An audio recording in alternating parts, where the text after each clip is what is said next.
What's up, everybody? It's been a while since I made a video, a little over a year. I'm here at Inner Beast CrossFit down in Oregon City, Oregon, and just visiting the Portland area, visiting some awesome people like Jeff Pearson, Cameron Kearns, Michelle Craig, everybody down here. And it occurred to me that it's been quite a while since I made a video, and so I should make an update video on what's going on in my life, and address kind of the YouTube community, because a lot of things happened in 2015. So the last place that I left you off was right before the NCAA Nationals tournament. I went to regionals with the Central Washington University Wrestling Club and wound up winning the region. Went on to nationals, and at the national tournament, actually wound up taking 6th, which earned me an All-American status for the NCAA. In addition to that, I wound up getting an academic All-American status with my 4.0 from graduate school. Yeah! So, right after that, a whole shitstorm of things happened. But among those things, me and my fiance at the time split up. So that's something that I'm not going to jump too deep into. I felt that it was important to mention it, though, because that is a big life change, and a lot of people actually go through that kind of thing, but it's not really addressed in the public eye. So I suppose I want to just address that briefly and say, yeah, it sucks. Yes, it's a very difficult time in anyone's life, but life does go on. So that happened. I was in graduate school. I even contemplated dropping out of graduate school, but I decided to stick with it. So we went our separate ways, and I stopped doing strongman a little bit before that, because it was, after wrestling, it was time to focus on my master's. It was time to finish up this chemistry degree and get into the real world, essentially. So from there, I was focusing on my master's studies. I had stopped doing strongman for about 9 months, and then I saw that there was going to be a 90 kilo and a 105 kilo worlds, and I said, well, wow, that'd be a lot of fun to compete in. And I took a look at the events. I was like, oh my gosh, these events, right? Like, they were right up my alley. I was like, so, okay, I'm going to give it a go. So I mentioned on, it's really funny how this happened. I mentioned on Facebook that, if I got an invite to this, I'd totally be down to go. And, a little while later, I got an invite. Sure enough, there was actually a big community of people that said, oh man, if Zack wants to go, give him an invite. He's the best that the U.S. has to represent these weight classes. And, it was really cool to see that support from all of the other U.S. competitors, or at least the majority of the other U.S. competitors. A few people didn't really want me to go. But yeah, I wound up getting that invitation after 9 months being off from strongman, and said, okay, well, it's time to go.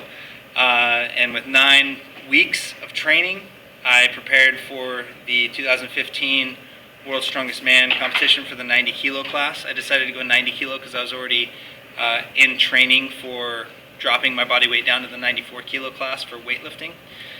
So I was walking around at about 210, so I didn't really have to lose a whole lot of weight, but I did wind up having to cut weight. But long story short, went to Norway, competed at Worlds. Day 1 was a field of 28 people. They took the top 12 from the first 3 events in day 1 and moved them to day 2. I wound up winning all 3 events in the field of 28 people. And then day 2 was 5 events. I wound up winning 4 of those 5 events out of the field of 12 athletes. I took 2nd in the event that I didn't win. So I almost got that sweep. So close. But I always said that I only needed 1 chance for that world championship, and that's all I really needed. And I proved it, and it was actually it was cool to be able to pursue something that I had always dreamed about. I always wanted to win that title of World's Strongest Man, but I never had the opportunity. I had waited for several years for that invitation to come, and it never came. And then, sure enough, in a weird twist of fate, Facebook got me the invitation.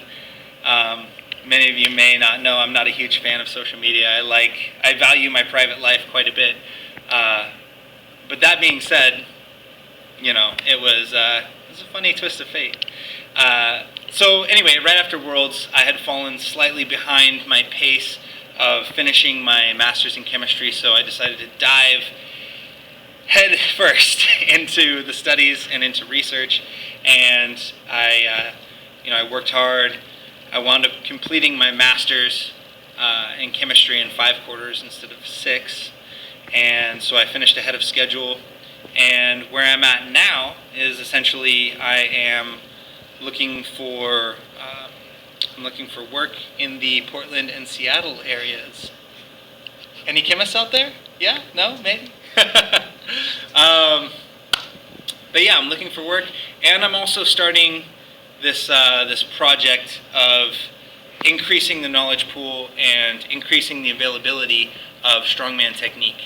So I see a moderate amount of content available for strongman technique, but I feel that it's not to the caliber of athletes that are out there, and it's also, a lot of the techniques are a little bit dangerous.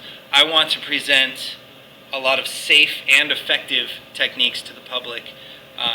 So I'll be coming out with a little bit more details on that project soon. I don't really have a time frame for you. As many of you know, Pat Castelli and myself worked on a technical series. We actually wound up shooting the whole thing. Everything got edited together and it never wound up launching. That was unfortunate, but this time around I will be spearheading this. I will be the one editing the videos. I'm going to make sure that this content comes to the public because it is necessary. The sport of strongman is growing, the awareness of these events are growing, and basically what I want to do is I want to make sure that it's as safe as possible. There's no real substitute for experience when it comes to this kind of technique. I've hurt myself doing a lot of things incorrectly, and I can take that information and let you know what is right and what is wrong to do.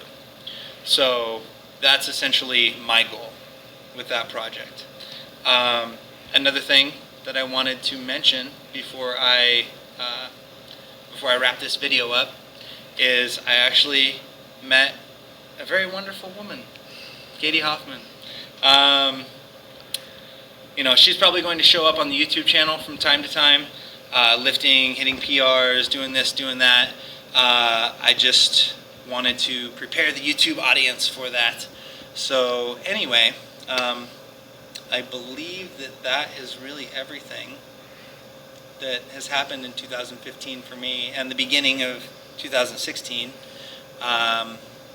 So yeah, I guess I'll catch you guys in the next video. Stay tuned for more updates on that technique project.